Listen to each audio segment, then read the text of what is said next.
1,00,000 మంది శివభక్తులతో కలిసి మహారుద్రాక్ష పూజలో పాల్గొనండి. వెంటనే కాల్ చేసి మీ పేరును నమోదు చేసుకోండి.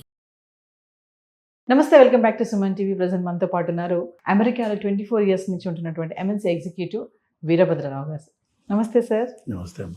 Sir, thank you sir for coming. అంటే మీరు ఎప్పుడు ఇండియా వచ్చినా కూడా నాకు కాల్ చేస్తున్నారు, వీడియోస్ చేద్దాం నవీనా అని చెప్పడం. I'm very happy. Once again thank you sir. అయితే మరి ఇక్కడ చాలా వార్తలు వింటున్నాం మేము, అమెరికాలో అసలు ఏం జరుగుతుంది, ఏంటి టెన్షన్. మరి ఇప్పుడు ప్రజెంట్ వెళ్తున్నటువంటి వాళ్ళకి కానీ వస్తున్నటువంటి వాళ్ళకి కానీ మరి ముఖ్యంగా ఏంటంటే first sir duration of status. ఈ F1 స్టూడెంట్స్ ఎవరైతే ఉన్నారో మరి ఈ వీసా విషయంలో కొన్ని మార్పులు వస్తున్నాయని చెప్పేసి మనం చూస్తున్నాము. ఏదైతే 60 days గ్రేస్ పీరియడ్ ఉంటుందో దాన్ని 30 daysకే కుదిస్తున్నారు అని చెప్పేసి ఒక్కసారి మరి ఏంటి అసలు ఆ విషయాలు అనేది మీ మాటల్లో. అవును, అమెరికన్ ఇమిగ్రేషన్ సిస్టంలో చాలా రకాల మార్పులు వచ్చేసాయి, ఆల్రెడీ ఇంకా వస్తున్నాయి. అట్లనే ఫస్ట్ మనం F1 స్టూడెంట్ కింద చూసుకున్నట్టయితే ఇంతకుముందు ఎలా ఉండేదంటే I-120 I-20 అనుకుంటా, I-20 కాలేజ్ నుంచి వచ్చాక అడ్మిషన్ తీసుకున్న తర్వాత వీళ్ళకి ఆ కోర్సు నడిచిన రోజులు అమెరికాలో వాళ్ళు లీగల్గా ఉండొచ్చు. అట్లనే చాలామంది ఏం చేసేవాళ్ళు అంటే ఒక కోర్సు అయిపోయాక వాళ్ళకి జాబ్ రాకపోతే ఇంకో కోర్సులో ఎన్రోల్ అయ్యేవాళ్ళు. అది సర్టిఫికేట్ కోర్స్ అవ్వచ్చు, డిగ్రీ అవ్వచ్చు, ఇంకేమైనా అవ్వచ్చు. అట్లా వాళ్ళ స్టేని కంటిన్యూ చేసుకుంటూ ఉండేవాళ్ళు. కానీ ఇప్పుడు వచ్చిన రూల్ ప్రకారం ఏంటంటే ఈ విధంగా ఒక కోర్సు నుంచి ఇంకో కోర్సు జంప్ చేయడం కానీ, లేక ఒక కాలేజ్ నుంచి ఇంకో కాలేజీకి I-20 మార్చుకోవడం కానీ ఇలాంటివి నీ సొంతంగానూ చేయలేవు. First of all visa period అన్నది ఫ్రమ్ ద డే స్టాంప్ చేసినప్పటి నుంచి, ఐ థింక్ September 15th నుంచి ఆ రూల్స్ ఎఫెక్ట్లోకి వస్తున్నాయి. ఆ తర్వాత వచ్చే వాళ్ళందరికీ కూడా ఏ రోజు నుంచి అయితే స్టాంప్ పడుతుందో ఒక fixed duration of 4 years, maximum of 4 years ఇచ్చారు వాళ్ళకి. సో ఆ డ్యూరేషన్లో నువ్వు కంప్లీట్ చేసుకున్నట్టయితే నీ కోర్స్ ఏదైతే ఎన్రోల్ చేసుకున్నావో అది నువ్వు కంప్లీట్ చేస్తే వెల్ అండ్ గుడ్. చెయ్యకపోతే నువ్వు మళ్ళీ ఇమిగ్రేషన్ డిపార్ట్మెంట్కి వెళ్ళి అప్లికేషన్ పెట్టుకుని పర్మిషన్ తెచ్చుకుని ఎక్స్టెన్షన్ తెచ్చుకుని అప్పుడు కంటిన్యూ చేయాలి. సో దానికి ఒక వ్యాలిడ్ రీజన్ ఇవ్వగలిగి ఉంటేనే నీకు ఆ ఎక్స్టెన్షన్ వస్తుంది. నువ్వు అలా కాదు, నేను ఇక్కడ నా స్టే ఎక్స్టెన్షన్ కోసం అని చెప్పి ఒక కోర్సు నుంచి ఇంకో కోర్సులోకి వెళ్తున్నానంటే వాళ్ళు ఎలా చేయరు. అంటే ఏ కోర్స్ కోసం వచ్చావో అదే కంప్లీట్ చేసుకోవాలి. ఏ కోర్స్ కోసం వచ్చావో ఆ కోర్సు నీకు కంప్లీట్ చేసుకోవడానికి 4 ఏళ్ల టైం ఇస్తున్నావు. మ్యాక్సిమమ్ ఆఫ్ 4 years టైం ఇస్తున్నావు. ఈ 4 yearsలో నువ్వు చేస్తే శుభం. చేయలేదు, జెన్యూన్ రీజన్ ఉంది నీ దగ్గర చేయకపోవడానికి.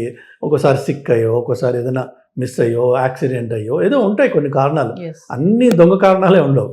జెన్యూన్ కారణం ఉన్నప్పుడు మీరు జెన్యూన్గా అప్లికేషన్ పెట్టుకుని దానికి కావాల్సిన డాక్యుమెంటేషన్ సబ్మిట్ చేస్తే ఆ టైంకి, ఎందుకంటే ఇప్పుడు ఎవరికి క్లారిటీ లేదు దాని గురించి, ఆ టైంకి వాళ్ళు ఎక్స్టెన్షన్ ఇచ్చే అవకాశం ఉంటుంది. కానీ ఇప్పుడు వాళ్ళు చేసే రూల్ ఏంటంటే ఇంతకుముందు నువ్వు కోర్సుకి ఎన్రోల్ చేసుకుని వచ్చిన కోర్సు కంప్లీట్ చేసేంత వరకు అక్కడ ఉండొచ్చు. ఇప్పుడు కోర్సుతో సంబంధం లేదు, డ్యూరేషన్ ఈజ్ ఫిక్స్డ్. ఆ డ్యూరేషన్లో నీ కోర్స్ కంప్లీట్ చేసుకోవడం నీ బాధ్యత. ఇది ఎందుకు ఇంపార్టెంట్ అంటే అమెరికాకి ఇండియాలో కూడా ఉన్నట్టుంది, నాకు పెద్దగా తెలియదు. కానీ అమెరికాలో ఎలా ఉంటుందంటే క్రెడిట్ బేస్డ్ సిస్టమ్ ఉంటుంది. ఎవ్రీ మార్కింగ్ పీరియడ్, ఎవ్రీ సెమిస్టర్లో మీరు సర్టన్ నంబర్ ఆఫ్ క్రెడిట్స్ తీసుకోవచ్చు. 35, 36, 38 what ever it is. 120 credits వస్తే మీకు గ్రాడ్యుయేషన్ అయిపోయింది. అండర్ గ్రాడ్ కోర్స్కి 120 క్రెడిట్స్ ఉంటాయి. అదే మాస్టర్స్కి వెళ్తే 60, something like that. I'm not exactly sure what those numbers are. కానీ ఆ క్రెడిట్స్ని మీరు 4 ఏళ్ల పాటు గుంజి చేయకర్లా. మీరు నిజమైన జెన్యూన్ స్టూడెంట్ అయ్యి మీరు జెన్యూన్గా 100% స్టూడెంట్ స్టడీస్కే మీరు డెడికేట్ అయితే ఆ 4 ఏళ్ల కోర్సుని 2 ఏళ్లలో ఫినిష్ చేసిన వాళ్ళు ఉన్నారు. సో నీకు 4 ఏళ్ల వీసా ఇచ్చిన ఫిక్స్డ్ వీసా ఇచ్చేశాడు. నువ్వు ఏమన్నా చేసుకో, నీకు నిజంగా డెడికేషన్ ఉంది, నువ్వు 2 ఏళ్ళలో కంప్లీట్ చేయి. నీకు మిగిలిన 2 ఏళ్ళు ఉన్నాయి అక్కడ టైం, లీగల్గా వ్యాలిడ్గా అక్కడ ఉండొచ్చు. ఆ టైంలో నువ్వు ఏదైనా సైడ్ కిక్ చేసి సొంతంగా ఒక ప్రాజెక్ట్ చేసి నిన్ను నువ్వు ప్రూవ్ చేసుకుని ఒక జాబ్లో ల్యాండ్ అవ్వడం కాదు, వాళ్ళు నీకు హారతి ఇచ్చి తీసుకొస్తారు లోపలికి. ఎందుకంటే నువ్వు నాట్ ఓన్లీ 4 years డిగ్రీని 2 yearsలో ఫినిష్ చేసావు, 2.5 years అనుకుందాం, లేదా 3 years అనుకుందాం. 4 years అండర్ గ్రాడ్ని నువ్వు 3 yearsలో కంప్లీట్ చేసావు అంటే first of all that's a great achievement. దాన్ని రికగ్నైజ్ చేస్తారు ఏ ఎంప్లాయర్ అయినా సరే. నెక్స్ట్ నీకు ఎక్స్ట్రా టైం ఉంది ఇప్పుడు అక్కడ ఉండడానికి. ఆ టైంలో నువ్వు ఏదైనా సొంతంగా ఒక ప్రాజెక్ట్ తీసుకుని డెవలప్ చేసి ఆ డెమాన్స్ట్రేషన్ని ల్యాప్టాప్లో పెట్టుకుని ఏ ఇంటర్వ్యూ కన్నా వెళ్ళి ధైర్యంగా let me show you what I have done. ఆ ధైర్యం వేరు, ఆ బాడీ లాంగ్వేజ్ వేరు, ఆ ఎక్స్ప్రెషన్ వేరు, ఆ డెప్త్ వేరు. అంటే సార్ అప్పుడు మీకు అసలు జాబ్ రాకపోవడము, అక్కడ సెటిల్ కాకపోవడము అనే ప్రసక్తే లేదు మీకు. లేదు. అంటే మన వాళ్ళు ఈ 4 years ని సాగదీస్తున్నారని అనుకోవచ్చు అంటారా? అంటే మెల్లగా, అంటే మీరు అన్నట్టుగా 2 years కంప్లీట్ చేసేసుకోవచ్చు దమ్ముంటే. ఆ మిగతా ఇంకా 2 years మనకు ఉంది కదా, ఇంక వేరే ఏ ప్రాజెక్ట్స్ అన్నా చేసుకోవచ్చు. అంటే మన వాళ్ళు ఈ 4 years ని అంటే ఏదో వచ్చాం కదా సాగదీస్తున్నాం అన్నట్టుగా ఉంటున్నట్టు అనుకోవచ్చా? జనరల్ యాటిట్యూడ్స్ ఎలా ఉంటాయంటే 4 ఏళ్ళ డిగ్రీ, ఎవ్రీ సెమిస్టర్కి ఎన్ని క్రెడిట్స్ తీసుకోవాలి, కంపల్సరీ సబ్జెక్ట్స్ ఏంటి, ఆప్షనల్ ఏంటి. సో ఆ 35 or 36 ఆ క్రెడిట్స్ తీసుకుంటే అయిపోయింది, హ్యాపీ, చల్లకదలకుండా అవి చేసేసుకోవచ్చు, సెమిస్టర్ అయిపోయింది. సో ఇటు ఫన్కి ఫన్, ఇటు స్టడీస్కి స్టడీస్. నేను చెడిపోవడం అని చెప్పట్లేదు దాన్ని, but maybe that's a balanced way of looking at.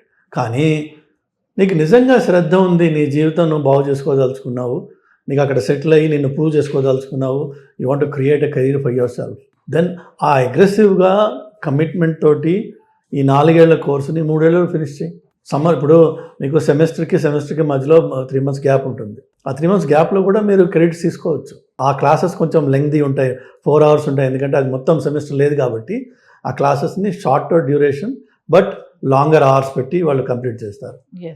మీరు సో మీకు 30 క్రెడిట్స్ రెగ్యులర్ సెమిస్టర్లో చేసి ఇంకొక 15 క్రెడిట్స్ మీరు వెకేషన్ టైంలో చేయొచ్చు, సమ్మర్ వెకేషన్లో కానీ ఎనీ బ్రేక్స్లో చేయొచ్చు. కానీ మన వాళ్ళు ఏం చేస్తామంటే జనరల్గా కోర్స్ ఈ అమ్మ నాన్న అందరినీ వదిలేసి 1000 మైళ్ళ దూరంలో దేశంలో వెళ్ళి ఒక బెంగా ఇంటికి హోమ్ సిక్నెస్ అనేది మొదలవుతుంది. ఫస్ట్ అవకాశం రాగానే టికెట్ తీసుకుని ఇండియాకి వస్తానని చెప్పి ఒక ప్లానింగ్ ఉంటుంది. లేకపోతే అక్కడ ఎవరో చుట్టాలు ఉన్నారు, బొట్టాలు ఉన్నారు, లేదంటే ఏ నాయగరాలో ఏ నేషనల్ పార్క్స్ ఉన్నాయి, అవి తిరగాలనే ఒక కోరికలు ఉంటాయి. ఈ కోరికల్ని 3 ఏళ్ల పాటు కట్టిపెట్టుకుంటే 4 ఏళ్ల కోర్సుని 3 ఏళ్లలో కంప్లీట్ చేయడం చాలా చాలా చాలా ఈజీ. ఎక్కడైనా సరే మీకు every challenge has both a negative and positive side. Look at the positive side, take it up as a challenge. Thank you sir. Thank you.